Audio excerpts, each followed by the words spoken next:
qadınlar xəyanəti bağışlayır. Yaman son nöqtə idi ya. Bağışlamalıdır. İnsanlar bir-birlərini bağışlamalıdır. Tək yaşamırıq da dünyada.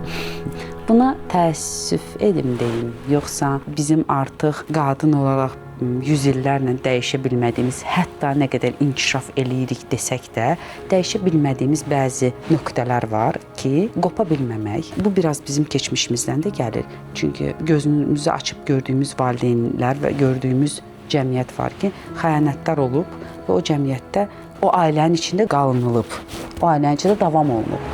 Bugün o qadınlar daxillərində bağışlaya bilməsələr də, göz yaşları töksələr də, nə bilim, hər hansı o xəyanətdən sonraki etapda cürbəcür səhvlər olunmuş olsa da, amma o ailəni davam eləyirlər, o xəyanəti ailə olmasa da, partnyorluq münasibəti olsun, sevgililik münasibəti olsun, o xəyanət bağışlanılır. Adını bağışlamaq deməkdir, üzərindən keçirilir. Əgər sağlam iki adam varsa, orada o xəyanətdən sonra yeni bir forma tapılmağı mümkündür. Çətindir, sınıq olan, əyri-üyrü olan bir münasibətdən yeni bir münasibət düzəldirlər. Amma mümkündür də, düzəldilib gedilir.